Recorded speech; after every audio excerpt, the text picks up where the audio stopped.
Classes. एक बार फिर से आप लोगों का जेएसएस ऑनलाइन हिंदी क्लास में स्वागत है। बच्चों, मैंने कल आप लोगों को इसी चैप्टर 4 रिमझिम का नन्हा फनकार, इसके विषय में कल हमने आप लोगों को पढ़ाया था, समझाया था अध्याय को। आज उसी चैप्टर का मैं यहाँ पर वर्ड मीनिंग, शब्द अर्थ और प्रश्न उत्तर बता रही हूँ। इस वीडियो को आप लोग ध्यान से देखिएगा और इसको देख करके आप लोग अपनी कॉपी में भी राइट करिएगा। इसके अलावा मैं आप लोगों को इसका पीडीएफ भी बनाकर भेजूँगी। अगर आपको क्लियर नहीं होगा तो पीडीएफ के द्वारा भी आप कॉपी में लिख सकते हैं। कॉपी में आप लोग साफ सुथरी हैंडराइटिंग में लिखिएगा। क्लियर? चैप्टर 4 नन्हा फनकार। नन्हा फनकार के बारे में मैंने कल आप लोगों को बताया था कि नन्हा मतलब छोटा, फनकार मीन्स कलाकार, जो किसी कार्य को करने में निपुण हो, स्पेशलिस्ट हो उसमें, मतलब उसको करने में बिल्कुल माहिर हो, वो होता है फनकार। ठीक है? इस अध्याय में कुछ शब्दों के अर्थ मैं यहाँ बता रही हूँ। इस अध्याय में अधिकांशतः उर्दू शब्द का प्रयोग किया गया है। यहाँ पर मैंने उस वर्ड के अर्थ लिखे, उस शब्द के अर्थ लिखे हैं। इसे ध्यान से देखिए और समझिए। अध्वनि मतलब जो कि पूरा बना ना हो, जो पूर्ण हो। ठीक है? आधा बना होगा। ठीक है? जो पूर्ण हो। किरचे पत्थर के छोटे छोटे टुकड़े। जब हम पत्थर को हथौड़ी से मारते हैं तो उसमें से जो छोटे छोटे टुकड़े निकलते हैं वो होते हैं किरचे। ठीक है? संग तराश मतलब साथ में काम करने वाले शिल्पकार। उकेरना, पत्थरों पे जो डिजाइन उकेरते हैं, मतलब कि उसमें पत्थरों को काट करके जो उभार देकर डिजाइन बनाया जाता है उसको बोलते हैं उकेरना। नफीस, महीन और सुंदर कलाकारी, मतलब जितनी महीन कलाकारी होती है, चाहे वो कपड़े पर हो या पत्थरों पर हो या लकड़ी पर हो, उसको बोलते हैं नफीस, यानी सुंदर कलाकारी। पुश्तैनी जो होता है, जो हमारे पूर्वजों से रिलेटेड है। जैसे पुश्तैनी गांव होता है, पुश्तैनी घर होता है, पुश्तैनी खेत होता है, यानी कि जो आपके दादा परदादा यानी पूर्वजों से जो संबंधित है। तलखी मतलब होता है रूखा या कठोर, बहुत बेरुखी से बोल रहे हैं। नक्काशी, डिजाइन उकेरना, किसी भी चीज पर डिजाइन को उकेरना यानी कि बनाना। अंगरखा क्या होता है? जो हम शरीर के ऊपर से पहनते हैं, ऊपरी भाग को ढकने वाला एक वस्त्र होता है, उसको अंगरखा बोलते हैं। भौचक, आश्चर्यचकित। दखलंदाजी, जो जहाँ पर दो लोग बातचीत कर रहे हों और उसी बीच में पड़ जाना, वो होता है दखलंदाजी। खींचकर, झुझलाकर, गुस्सा हो जाना। ठीक है? असमंजस, अनिर्णय की स्थिति, जहाँ पर आप समझ नहीं पा रहे हैं, असमंजस में पड़े हो कि मैं क्या करूँ, इसके आगे जाऊँ या पीछे जाऊँ। किसी भी काम को करने में जहाँ पर आप बिल्कुल निर्णय नहीं ले पा रहे हैं, वो होता है असमंजस। सकपकाना, डर जाना। नपातुला मतलब बिल्कुल सटीक, सही। जो बोलते समय हम जो बोलते हैं ना कि सोच समझ कर, नाप तोल कर बोलना चाहिए।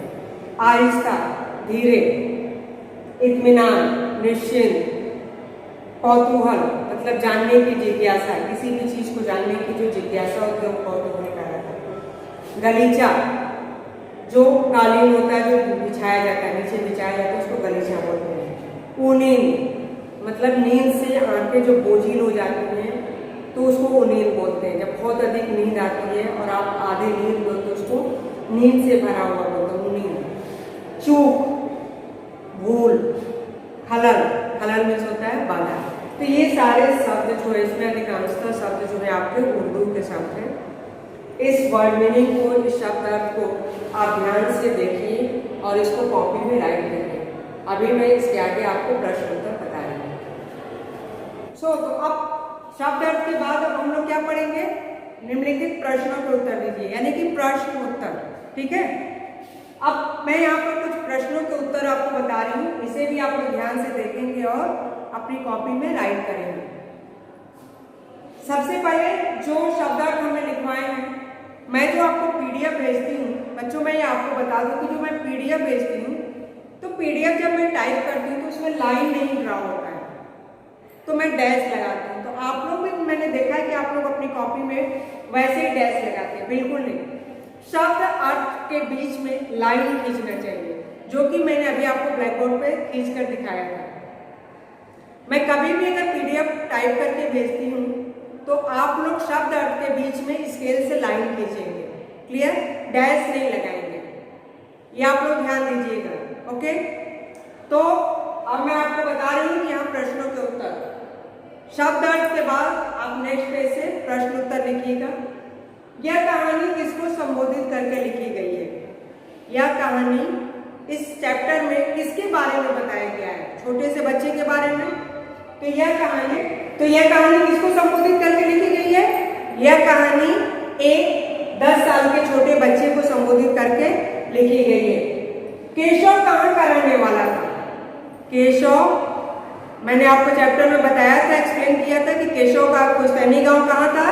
गुजरात था। तो केशव बेसिकली गुजरात का रहने वाला था, लेकिन अब वो अपने माता पिता के साथ कहाँ में रह रहा था? आगरा में रह रहा था। केशव क्या बनाना सीख रहा था? केशव अपने पिता के साथ पत्थरों पे महीन नक्काशी करना सीख रहा था। क्या सीख रहा था? केशव अपने पिता के साथ पत्थरों पर महीन नक्काशी करना सीख रहा था, यानी कि पत्थरों पर डिजाइन बनाना। क्लियर? माशा अल्लाह, ये घंटियां कितनी सुंदर है, यह किसका कथन था? माशा अल्लाह, ये घंटियां कितनी सुंदर है, यह कथन किसका था? जब बादशाह अकबर केशव के पास आते हैं तो बोलते हैं ना कि माशाअल्लाह, जब केशव घंटियां बना रहा था तो केशव की सुंदर कलाकारी देखकर किसने बात कही थी? बादशाह अकबर ने यह बात कही थी। इस पाठ के माध्यम से बादशाह अकबर के संदर्भ में कौन सी जानकारियां प्राप्त होती है?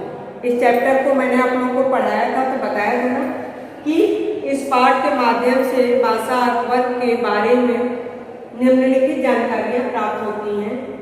पहला, वह हिंदुस्तान के बादशाह थे, उन्होंने फतेहपुर नगर बसाया था, फतेहपुर सिकरी नगर बसाया था, और किसकी याद में बसाया था? शेख सलीम चिश्ती की याद में फतेहपुर नगर बसाया था उन्होंने। उनके कितने पुत्र थे? उनके 3 पुत्र थे, सलीम, मुराद और दनियाल। सलीम किसकी याद में उन्होंने नाम रखा था? शेख सलीम चिश्ती की याद में उन्होंने अपने पहले बेटे का नाम सलीम रखा था। ये तो हो गई आपकी बादशाह अकबर के बारे में। अब आते हैं बादशाह अकबर को पहरेदार की दखल अंदाजी क्यों नहीं अच्छी लगी? बादशाह अकबर बड़े ही बेफिक्र होकर केशव से बातें कर रहे थे। क्लियर? पहरेदार के आने से क्या हुआ? उनके बेफिक्री में खलल पड़ गया। पहरेदार जब आया तो क्या हुआ? उनके अंदर एक रुकावट आ गई जिससे उनके बेफिक्री में खलल पड़ गया। क्लियर? और इसलिए उन्हें पहरेदार के आने की पहरेदार की दखल अंदाजी उन्हें अच्छी नहीं लगी। क्लियर? एक बार फिर से मैं बता दूं कि बादशाह अकबर को पहरेदार की दखल अंदाजी अच्छी क्यों नहीं लगी? क्योंकि बादशाह अकबर बड़े ही बेफिक्र होकर केशव से बातें कर रहे थे और पहरेदार के आने से उनके दखल अंदाजी में खलल पड़ गया, इसलिए बादशाह अकबर को उस पहरेदार का आना अच्छा नहीं लगा। खरगोश किसी कातर आंखें, इस पंक्ति का आशय स्पष्ट करिए। केशव को जब पता चलता है, ये भी एक क्वेश्चन है, तो केशव को जब पता चलता है तो कि हमारे सामने खड़ा व्यक्ति कोई आम व्यक्ति नहीं बल्कि ये हमारे शहंशाह, हमारे बादशाह अकबर है, तो वो क्या करता है? वो झुकी हुई नजरों से खरगोश किसी कातर आंखें, यानी कि झुकी हुई नजरों से तिरछा करके वो बादशाह अकबर को देखता है। इसका यही तात्पर्य होता है। तो बच्चों, आप लोग इस वीडियो को ध्यान से देखिएगा। शब्द और प्रश्न उत्तर अगर आपको वीडियो में समझ में आए तो आप जूम करके कॉपी में लिख सकते हैं। नहीं समझ में आएगा तो मैं इसके साथ साथ आपको पीडीएफ तो भेजूंगी ही, आप पीडीएफ को देख करके और अच्छी साफ सुथरी हैंडराइटिंग में अपनी कॉपी में लिखेंगे। लेकिन एक बार मैं फिर से बता दूं कि शब्द अर्थ जो आप लिखते हैं तो उसके बीच में आप डैश नहीं बल्कि लाइन खींचेंगे। स्केल रख करके और स्केल के माध्यम से आप बीच में लाइन खींचिएगा ताकि आपकी कॉपी अच्छी लगे।